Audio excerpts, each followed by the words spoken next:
ẹ̀yin ènìyàn wa. ẹ jẹ́ kí á tẹ́tílẹ̀ o ká gbọ́ ohun tí àáfàá Sheikh Akeugba Gold tí wọ́n sọ lórí gbogbo rògbòdìyàn tó ń ṣẹlẹ̀ nílẹ̀ Yorùbá pàápàá jùlọ nínú igbó Old Ọ̀yọ́ National Park àwọn kùsà tí wọ́n wà Yorùbá.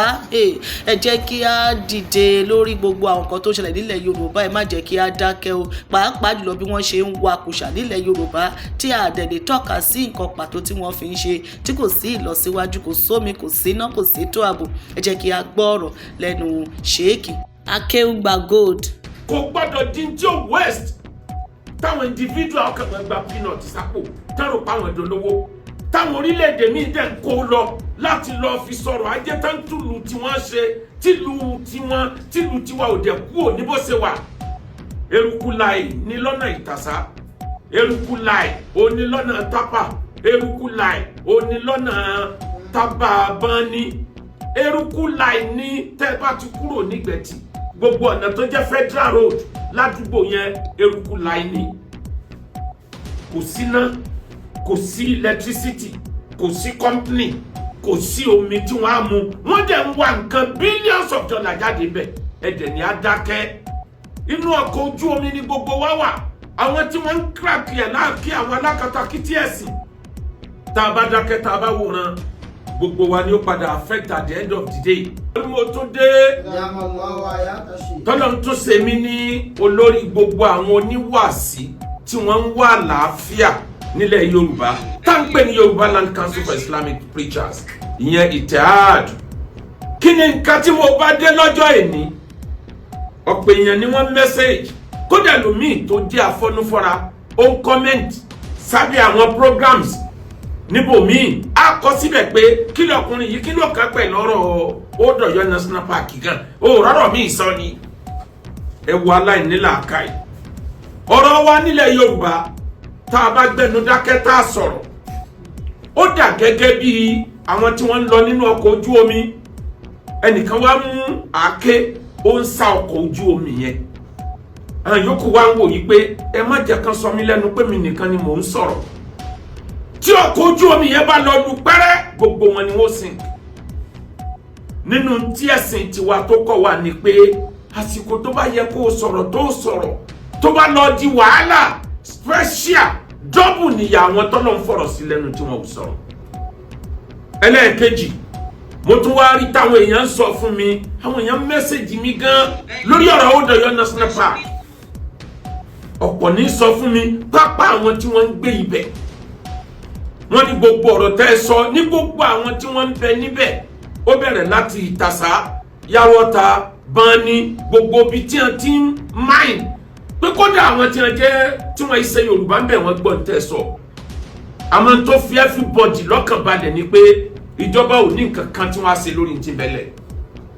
Àwọn ń ṣiṣẹ́ lọ ni àwọn òwò àkùsà yẹn tí ó fi tán bẹ̀ ni ìjọba ò ní take single action ariwo lásán ni gbogbo yín pa. Wọ́n ní nǹkan tán wínú tó bá wá jẹ́ bẹ́ẹ̀ gbogbo ìran Yorùbá tó fẹ́ àlàáfíà ẹ bá ní gbóhùn sókè bí mo ṣe sọ pé nínú tọ́lọ̀ ń bùnra Yorùbá láriwo ẹ jẹ́ á pariwo lórí ọ̀rọ̀ Old Ọ̀yọ́ National Park gbogbo nǹkan àjogúnbá ọrọ̀ ajé tọ́lọ̀ fún àwa nílẹ̀ Yorùbá kò gbọ́dọ̀ di tí ó west táwọn individual kan máa gba peanut sápò tẹ́rù páwọn ìdólówó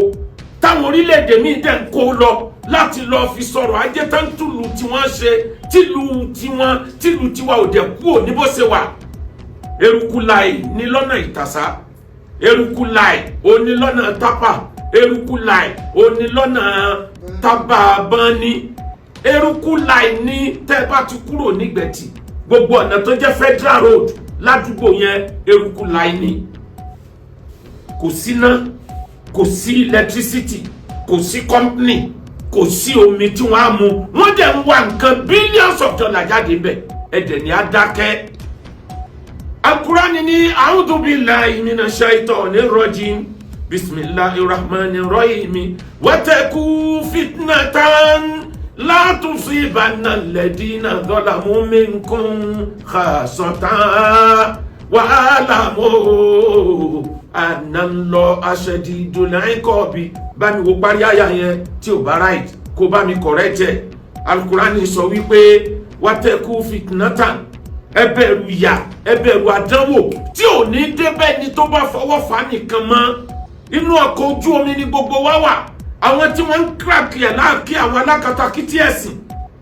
Tá a bá dákẹ́ tá a bá wòran,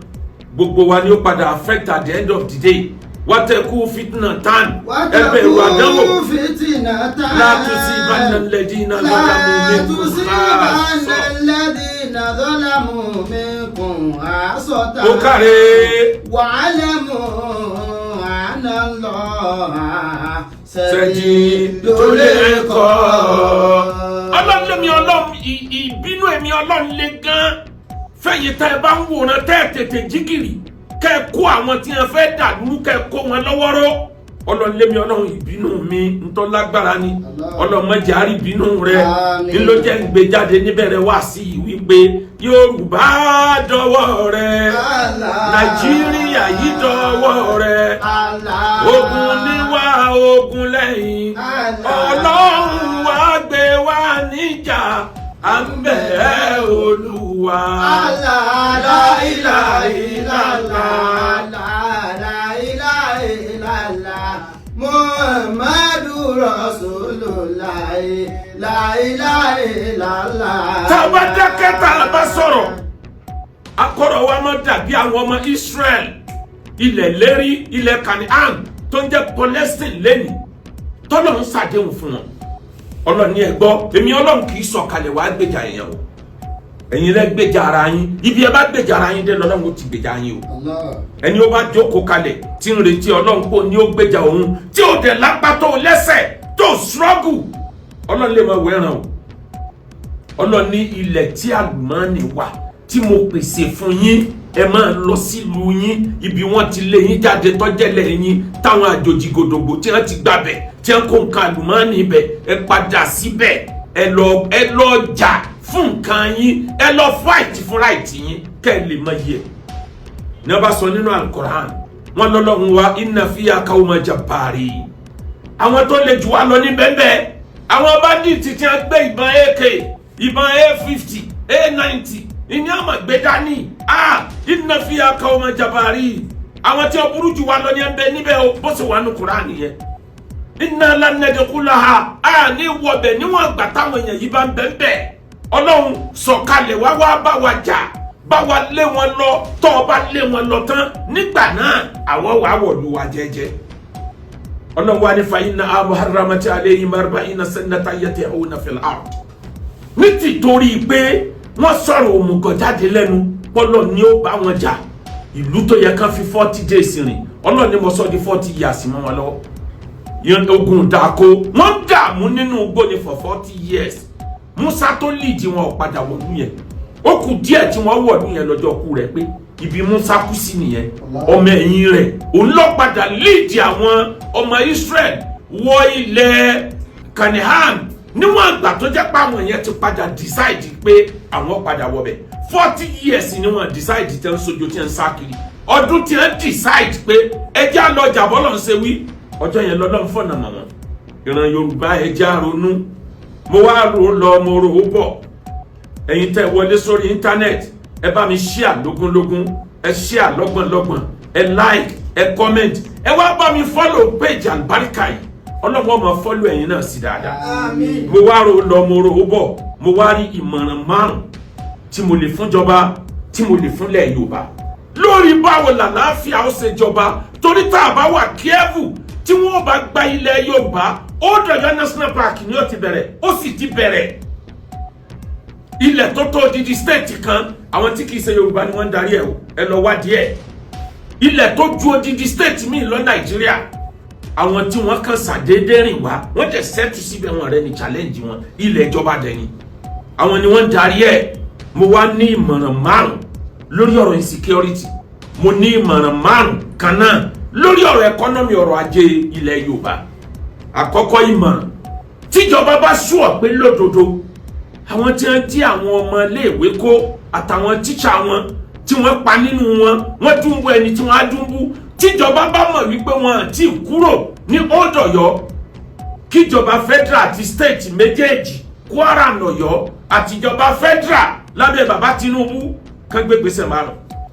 kún gbogbo ilé ìtàn tí ń ṣe ti gbogbo wa rí because ìjọba ń gbìyànjú. Ẹ wo bí gómìnà Ṣèyí Mákindé ẹ wo gbogbo rìpọ́ọ̀tì tó ń give onílàákàyè ó mọ̀ wípé lódodo bẹ́ẹ̀ ni ṣe wípé ọ̀rọ̀ ọbẹ̀ yẹn ò jẹ́ kóhun rórun sùn mọ́ onílàákàyè ó mọ̀ kó dodo ni o. Ìjọba Kwara ẹ̀yin náà gbóhùn òkè ẹ̀jẹ̀ akọ́tiyín náà ẹ̀yin méjèèjì lọ́jọ́ kan. Ìmọ̀ràn àkọ́kọ́ tíjọba bá mọ̀ pé lódodo bọ́n ṣe wí lọ́rọ̀ rí àkọ́kọ́ gbésẹ̀ tíjọba ó gbé láàrin point number 1 níwọ̀n àgbà tó jẹ́ pé tó ń attract wọn síbẹ̀ mining yẹn ló ń attract wọn lithium billions of dollars ń ló ń attract wọn síbẹ̀ ìjọba ẹ lọ condone off gbogbo ibi tẹ́ ti mine gbogbo company tẹ́ bá gbé contract fún bẹ́ẹ̀ ẹ stop ẹ̀ náà kálàáfíà òfìjọba ẹ kọ́kọ́ stop ẹ̀ náà for now kẹ́ ẹ kó sójà síbẹ̀ káwọn sójà ó gba gbogbo bẹ̀ kárin tẹ́ bá dẹ̀ mọ̀ pé kíkó sójà síbẹ̀ nìkan o kò fà láàfíà wá bákan lẹ́sẹ̀ gbé iṣẹ́ fún àwọn ọmọ Niger Delta tí wọ́n fi ń sọ ọ̀pá epo tí wọ́n gba billions of dollars millions of dollars bákan lẹ́sẹ̀ gbé fún wọn àwa náà ní Sunday Igboho lẹ̀ Yorùbá ẹ gbéṣẹ́ fún gbogbo àwọn ìlú ẹkùn rẹ̀ káwọn náà máa lọ sọ́bẹ̀ pẹ̀lú àwọn sójà àtàwọn DSS ẹ condone off bẹ́ẹ̀ kan stop gbogbo sẹ́níbẹ̀. Ẹlẹ́ẹ̀kejì London point number 1 ìjọba ẹ bá nu ọ̀kadà ní gbogbo àdúgbò yẹn tí wọn bá rí ọ̀kadà wọn lè rí àwọn nǹkan ọrọ̀ ajé wa wọn lè rí kó jáde ẹ bá nu ọ̀kadà anybody ò gbọ́dọ̀ gbọ́ ọ̀kadà ní gbogbo vicinity yẹn ní gbogbo around Old Ọ̀yọ́ National Park yóò mú nira bára lu o torí major means of transport ara lu bẹ̀ yẹn ọ̀kadà ni o ẹ wọgbọ́n tẹ máa dá bọ́kadà ó bá rìn kò gbọ́dọ̀ kọjá bí ẹ̀yin ọ̀kadà anything tó bá ní í ṣe pẹ̀lú Old Ọ̀yọ́ ẹ kúrò níbẹ̀. Ẹlẹ́ẹ̀kẹta ìjọba London point number 1 no point 5 ìjọba gbogbo filling station ilé epo tí ń bẹ ládùúgbò yẹn ẹ sì lè off for now Ọlọ́run ò ní febi pa wọ́n bó bá jẹ́ kóṣù kan lẹ́ẹ̀fì stop gbogbo filling station ẹ stop ẹ̀ tí wọn ò bá rí epo rà sí ọ̀kadà wọn ní rí ọ̀kadà lọ́ọ́ fi jíyàn kó tán bá rí epo rà sí ọ̀kadà wọn ní rí ọ̀kadà máa lọ fi kó lithium jáde ẹ stop ẹ gbogbo ẹni tí kò ọ̀kadà ti fi ń kó lithium wọn padà sóko wọn máa lọ dáko wọn. Ẹ wá rí ẹlẹ́ẹ̀karùn-ún ọ̀pọ̀ ọ̀rọ̀ ni mo máa ń sọ tó jẹ́ pé nígbà míì èmi gan máa ń ro ni pé ó pọ̀ nínú ọ̀rọ̀ tí màá sọ jáde tó jẹ́ pé tí n bá sọ tán yakilali antamima yabudule wafana lakilali antamima yabudule wafana. Ó pọ̀ nínú ọ̀rọ̀ I have some words of tó jẹ́ pé tí mo bá fi gbogbo ẹnu sọ jáde àwọn èèyàn ó dẹ̀ máa pè mí gangan lọ́ta Ọlọ́run pé ó dẹ̀ fẹ́ dínà oúnjẹ máwọn kan. Nígbà tí kò wá tó fẹ́ fínísì ogun Biafra bàbá Awólọ́wọ̀ advice ẹ̀ ni pé stop oúnjẹ tí bá ń lọ síbẹ̀ bóúnjẹ ọba ti débẹ̀ mẹ́wọ̀n ni wọn. Ìjọba point number 4 àbí number 5 lábẹ́ point number 1 gbogbo àwọn tí ń ta oúnjẹ ládùúgbò yẹn ẹ kó security bo ibẹ̀ anybody ò gbọ́dọ̀ ta oúnjẹ fàlejò mọ́ àti foodstuff àti oúnjẹ tí wọ́n ti ṣe ẹ má ta oúnjẹ fàlejò mọ́ bẹ́ẹ̀ bí bá ń pa yín ẹ má bí Ọlọ́run ìyẹn bẹ́tà ju kan pa yín sílé èló lẹ́ ń gbà gbogbo ẹni tó ń ta oúnjẹ fún àwọn àlejò ládùúgbò yẹn tí ń ta oúnjẹ fáwọn tí ń wọnú Old Ọ̀yọ́ National Park kíjọba ó gbógun tì wọ́n ẹ ta oúnjẹ fáráàlú ẹ má ta fún wọn. Number 6 lábẹ́ point number 1 ẹ wá gbogbo àwọn agbódegbà wọn ẹ fi mú fílẹ̀ àwọn ọmọ líle ìlú wọ́n mọ àwọn agbódegbà ẹ bá àwọn ọmọ líle ìlú ẹ bá wọn ṣọ̀rẹ́ ẹ ṣe ní stick and carrot ẹ fowó promise àwọn èèyàn wàláhì tẹ́ bá lè fi owó promise àwọn ọmọ líle tí wọ́n bẹ ní gbogbo ìlú wọn kò ní pẹ́ kò ní jìnnà tí wọ́n fi gbogbo àṣírí yẹn lé yín lọ́wọ́.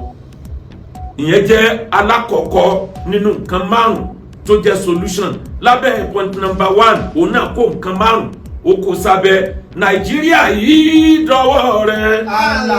Yorùbá dọwọ́ rẹ̀ ogun níwá ogun lẹ́yìn Ọlọ́run wá gbé wá níjà à ń bẹ̀ Olúwa. La ilaha illallah Muhammadur Rasulullah. La ilaha illallah. Kò torí àwọn kan tí wọ́n mẹ́sẹ̀gì àwọn mi kọ́ sábẹ́ kọ́mẹ́ǹtì ní gbogbo etí wọn bá post àwọn lecture wa tó go viral yẹn sí. Àwọn aláìníla àkàyà àwọn òrùwá ẹbí lọ. Omi ò sọ pé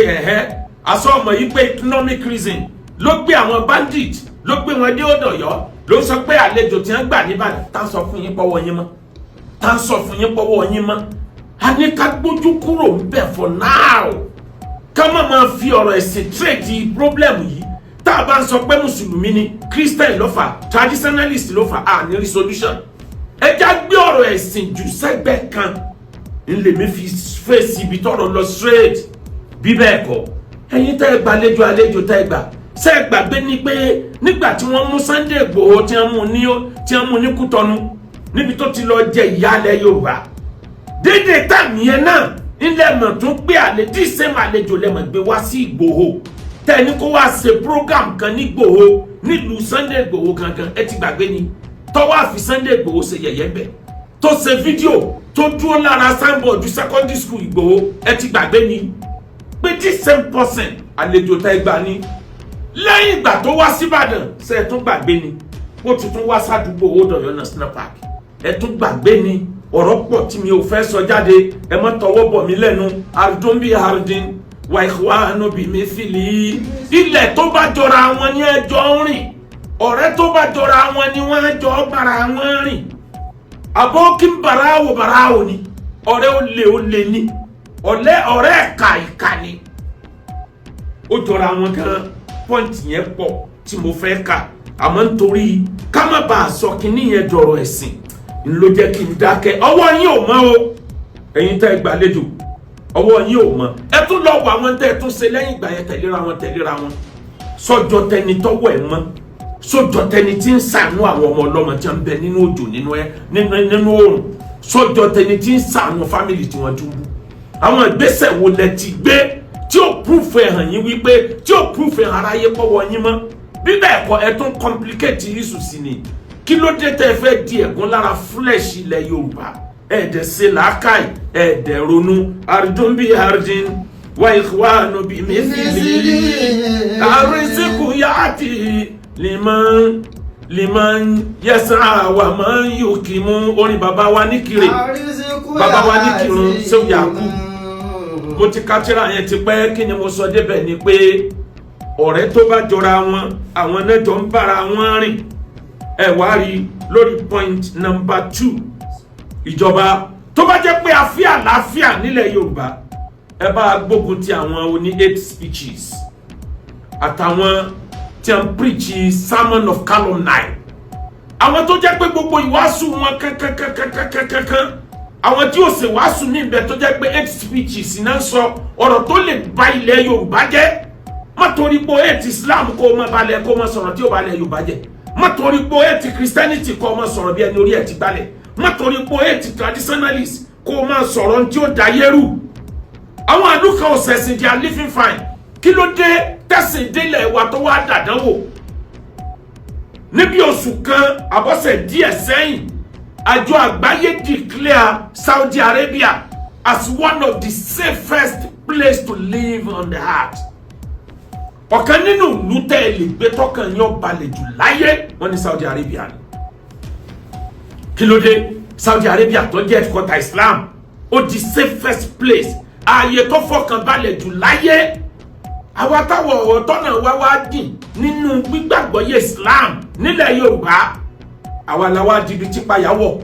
tó bá rí bẹ́ẹ̀ a jẹ́ pé Islam kọ́ ni problem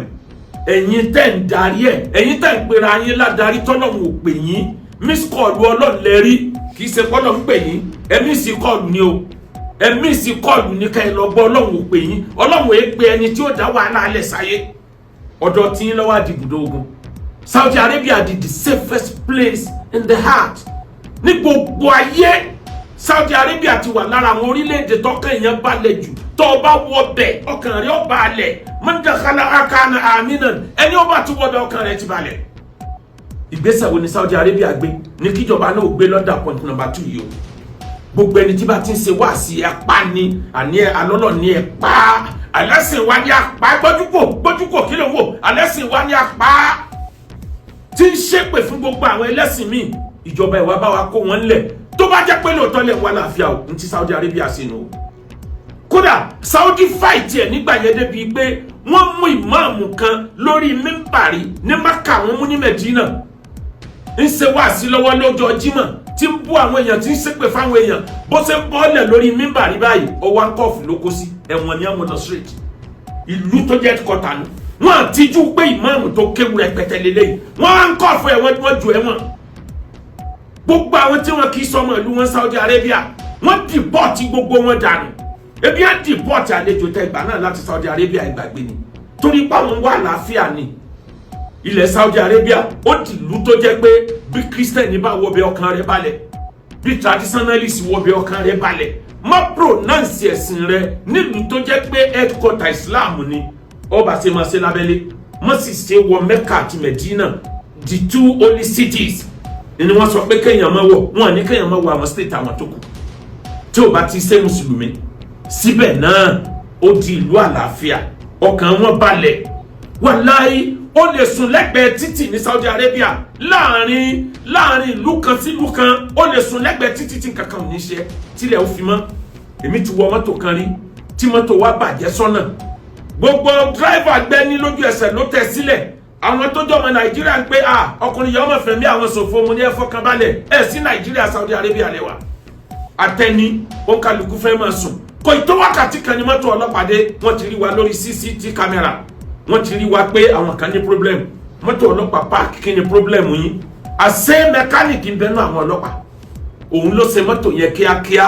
ó rí pé ó manage ó ní kí mọ́tò yẹn ọmọ nìṣó wájú àwọn tẹ̀lé wa tá a fi wọlé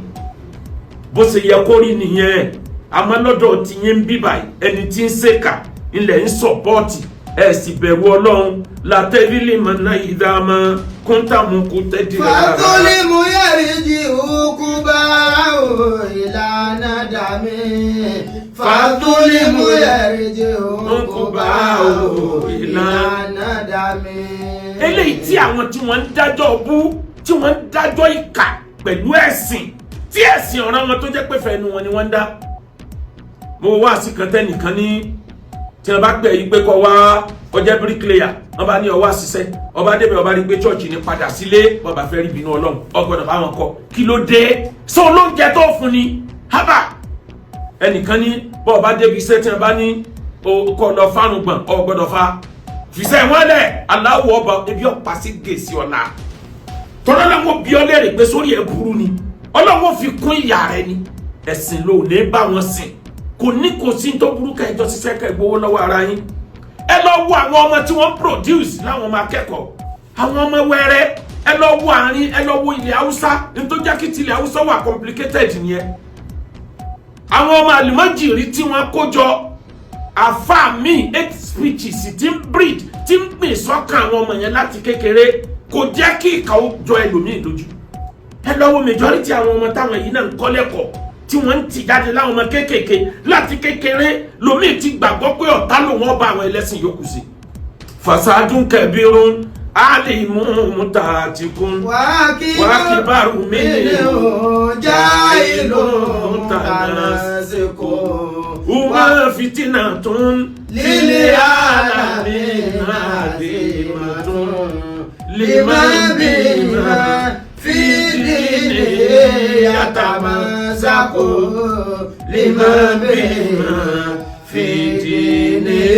yatamazaqu. fasadun kabiru wa onímọ̀ tí ń yàgbá Ọlọ́run onímọ̀ tó fi ìtàkalẹ̀ olórí ẹlẹ́sìn tó sọ̀rọ̀ ẹ̀dí fìyàwó lórílẹ̀ tí fagbá Ọlọ́run ya jáìlú mutanasiqun wakibaru minhu jáìlú mutanasiqun.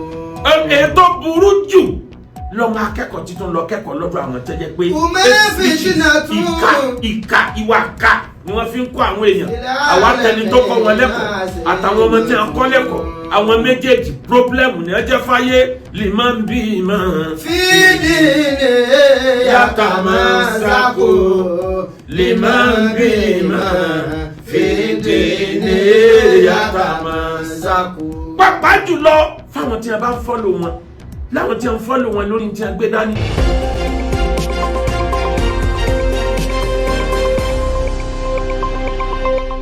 Àṣàkẹ́ TV show.